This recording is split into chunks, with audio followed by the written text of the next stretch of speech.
আমার মাথাটা এইভাবে মনে হয়েছিল গুটি গুটি, তাদের এমন মারছিল 20-30টা লোকে মারছে, আমার মাথায় গুটি গুটি গুটি গুটি হয়ে গেছিলো। আমার নিরুল হাসপাতালে আমাকে নিয়ে যাওয়া হয়েছিল, অনেক বমি হয়েছিল, ঘর বাসায় বলছিলাম 2 দিন পর্যন্ত খালি বমি করছি, সবাই ভাবছি আমি মারা যাবো। আমার অবস্থা এমন হয়েছিল, আমি একজন জার্মান প্রবাসী বাংলাদেশে আসছি, বাংলাদেশ সরকারের দায়িত্ব আমাকে সিকিউরিটি দেওয়া, কিন্তু আমাকে কোনো প্রকার সিকিউরিটি দিতে পারে নাই। আজকে আমি এতদিন পরে দেশে আসলাম, আসার পরে আমার উপরে নির্মম জুলুম অত্যাচার হইলো, আমার খুব কষ্ট হচ্ছে। ওরা আমাকে মারছে যেভাবে, আমি যতটুকু কষ্ট পাইছি এর চেয়ে ডাবল কষ্ট পাইছি। আমার উপরে যে এইভাবে জুলুম, এইভাবে নির্যাতন করছে। আমি কাপাসা মানুষকে কত ভালোবাসি, আজ বিদেশ থাকি, একটা মানুষের সাথে 1 মাস 2 মাস কথা বলার সুযোগ হয় না, অনেক ব্যস্ত থাকি। একটা মানুষ বাংলাদেশি দেখলে তার সাথে ইচ্ছা করে আগ্রহ করে কথা বলতে ইচ্ছা করে, যখন কাপাসা আসি সবার সাথে ইচ্ছা করে কথা বলতে ইচ্ছা করে, সবাইকে আমি জড়াইয়া ধরি। কিন্তু এই কাপাসা মানুষ আমাকে এইভাবে নির্মমভাবে, এইভাবে অমানবিকভাবে এবং নিষ্ঠুরভাবে আমাকে মারবে আমি কখনো কল্পনা করিনি। আমাদের ফ্যামিলি বিএনপি ফ্যামিলি, আমাদের অপরাধ একটাই, আমরা বিএনপি ফ্যামিলি। সেই জন্য নির্মল বণিক আজকে 17টা বছর যাবৎ আমাদেরকে প্রচুর জুলুম অত্যাচার করছে। সে কথায় কথায় বলতো যে ওরা বিএনপি করে। আমার বাইকে রাস্তা থেকে মারতে মারতে নিয়ে আসছে, নিয়ে আসা ওই বাংলা ঘরে গেছে, ওই বাংলা ঘর দরজা বন্ধ করে দিছে, ওই ঘর ভেঙে তারা ভেঙে মারা শুরু করছে। তারপরে পুনরায় আমার ভাই দৌড়াইয়া এই বিল্ডিংয়ে উঠে দোতলায় চলে গেছে গেট লাগাইয়া। তারপরে তারা থানা থেকে পুলিশ নিয়ে আসা, তারপর তারা থানা থেকে পুলিশ নিয়ে আসা ওই গেট খুলতে বাধ্য করে। পুলিশ বলে গেট না খুললে ভেঙে ফেলবো। তারপর আমার ভাই যখন নিচে আসে, গেট খোলা মাত্রই তারা করে কি, এই সন্ত্রাসীরা আমার ভাইয়ের উপর ঝাঁপায় পড়ে। সে আসে আমার ভাইকে বলে চুপ, আমার ভাইকে বলে চুপ, এই জায়গা নির্মলের লাগবে। আর নির্মল বলি কথায় কথা বলতো কি স্যার স্বাগতকে বলতো স্যার সে বিএনপি করে, হ্যাঁ পুরা গোষ্ঠী বিএনপির, আরে বিএনপি ফ্যামিলি, এইভাবে নির্মল বণিক কথাগুলি বলতো। এবং এই স্বাগত চেয়ারম্যান তার সহযোগিতায় সর্বপ্রকার কাছে জুলুম অত্যাচার করে আসছে। ফারুক মানে যে সার্বিয়ার, সে আসছে আইসা মাইপা কয় হ্যাঁ আপনাদের জায়গা তো এই পর্যন্ত। কিন্তু তাদের সাথে যখন কথা বললো, সে ওখান থেকে আমরা শুনলাম যে 2.5 লাখ টাকা সে ঘুষ নিছে। ওই টাকা নেওয়ার পরে সে বলে কিনা আপনারা যেই বাবা আছেন এইভাবে থাকবেন, আপনারা দুনিয়া, সে আমাকে ওয়াজ করে বলে আপনারা কতদিন বাঁচবেন, আর কয়দিন বাঁচবেন, কি দরকার সে ঝামেলা করার। হ্যাঁ সে এটা দখল করতেছে, ওইভাবে থাকুক, আপনারা যেভাবে আছেন এইভাবে থাকেন। সে 2.5 লাখ টাকা বিনিময়ে আমরা কোটি টাকা সম্পদ নিয়ে সে আমাকে ওয়াজ করে, আমাকে বুঝায় কতদিন বাঁচবেন।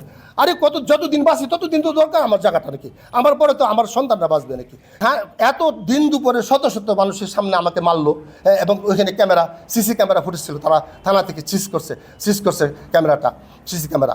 এত প্রমাণ থাকা সত্ত্বেও ওরা কোর্টে গেল আর বের হলো, মনে হয় 2-3 মিনিট কোর্টে ছিল, তাদের আগে কন্ট্যাক্ট হয়ে গেছিলো কোর্টের সাথে। ওরা আইসা বলে কি আমরা 40 জন উকিল নিছি এবং পুরা কোর্ট কিনে ফেলছি। নির্মল আজকে স্বৈরাচার সরকার নাই, আজকে আওয়ামী লীগ সরকার ক্ষমতা থাকলে বুঝতাম যে স্বৈরাচার সরকার ক্ষমতা আছে, যার ফলে নির্মল বণিক আগের মতো ক্ষমতা দেখায়। আজকে স্বৈরাচার সরকার ক্ষমতা না থাকা সত্ত্বেও নির্মল বণিকের এত ক্ষমতা কোথায় থেকে আসে, সে কী করে পায়?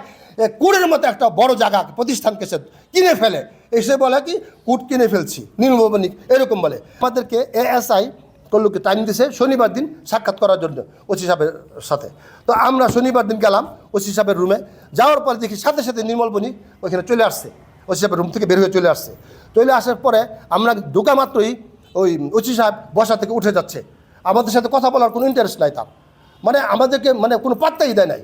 সে বলে কি হ্যাঁ যে আমার এখন সময় নেই, চলে যাব, এইভাবে সে বলে যে আপনারা নিজেরা ঠিক হয়ে আসেন, কোর্ট থেকে কাগজ নিয়ে আসেন, উল্টাপাল্টা কথা বলে।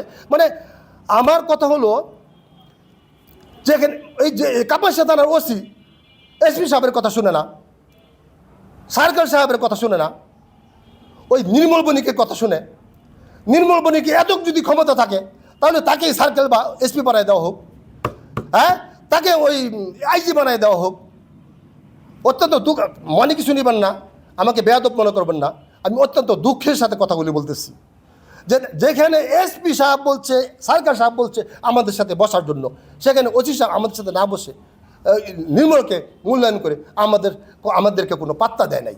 কারণ স্বৈরাচার সরকারের আমলে, শেখ হাসিনার আমলে সে আওয়ামী লীগদের বড় বড় নেতাদের সহযোগিতায় অবৈধভাবে অনেক টাকা উপার্জন করছে, মানুষের উপর জুলুম অত্যাচার করছে, মানুষ ভয়ে তাকে টাকা দিছে। তাকে সাইডে নিয়ে টাকা দিছে, ভাই আমার প্রতি জুলুম করো না, এই ভাই এই টাকা নাও।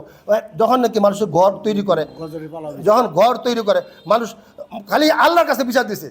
এই আপনারা এখানে তার যে কয়টা বিল্ডিং আছে আপনারা খবর নেবেন প্রতিবেশীর কাছে, তার প্রতিটা লোকে আল্লাহর কাছে বিচার দিচ্ছে।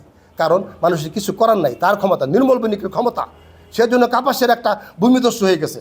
তার এখানে জায়গা জায়গা বিঘায় বিঘা জমি আছে, এক একটা বাড়ি আলিশান বাড়ি করছে, এত টাকার উচ্চ।